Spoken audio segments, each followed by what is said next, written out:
V Gambijo sem jaz prvič prišla skoraj 2 leti nazaj. Potem, ko sem imela v botrstvu deklico Kumbo približno niti ne 4 mesece.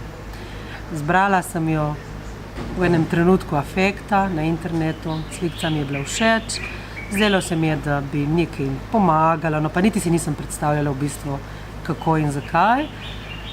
Potem pa sem en dan enostavno kupila letalsko karto in en vzgib mi je rekel, da peti to malo pogledat, a ta otrok res obstaja, a sploh kje od tega denarja ne dobi. Ali ta denar nekje zvodeni, kot se ponavadi dogaja predvsem pri večjih organizacijah. No in jaz sem v Gambijo šla in rezultat je popolnoma drugačen, kot sem jaz dejansko. Dobila sem nekaj drugega, kar sem šla iskat. Dobila sem eno neverjetno ljubezen teh otrok, eno neverjetno toplino, občutke, ki se jih ne da opisati.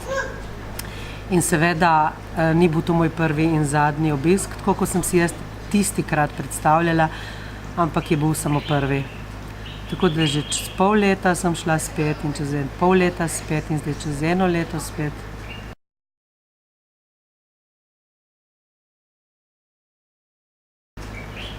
Kaj bi povedala botrom? Težko je opisati. Dejansko imam možnost in sem hvaležna, da imam možnost, da obiskujem mojo Kumbo, ker v Sloveniji imam pač 2 moji hčeri, ampak Kumba ni ena druga hči. Ona je ravno tako hči kot jaz in jaz imam do nje enake občutke kot do mojih 2 hčera, ki sem jo dejansko rodila. Imela sem veliko predavanj po Sloveniji in enostavno ljudje, ki so me prihajali poslušati, pa so se potem odločili in tudi prišli pogledati svoje varovance, so mi vsi rekli enako. No, zdaj pa razumemo, kaj si ti na predavanjih govorila.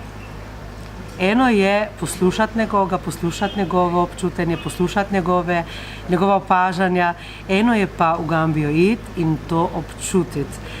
Ker kaj ti naši otroci, ki jih imamo v botrstvu, na kakšen način oni izražajo svoje veselje, svojo hvaležnost, svoje molitve, ki skozi poudarek, oni molijo za nas, molijo za nas, pa ni treba, da smo religiozni. Že ta pozitivna energija, ki nam jo predajajo, nas tako napolni, da enostavno se da v hladni in iztrošeni Evropi veliko lepše preživeti.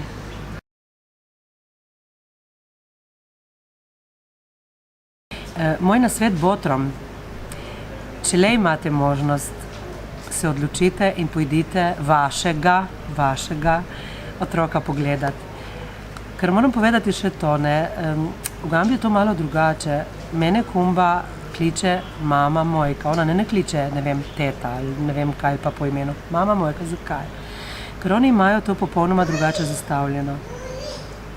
Se pravi, nekdo, ki za njega skrbi, je mama, je oče. Oni to ne gledajo samo po krvnem. Mama ima tudi še vedno živo mamo, ki jo je rodila. In njena mama meni reče mama Mojka. Se pravi, če le lahko jih pojdite pogledati in videli boste, kako vi z vašim vložkom 17 € mesečno spreminjate ne samo življenje enega otroka, ampak življenja celih družin. Ker z vašim prispevkom ima družina upanje, vidi prihodnost, ki jo prej ni uspela videti.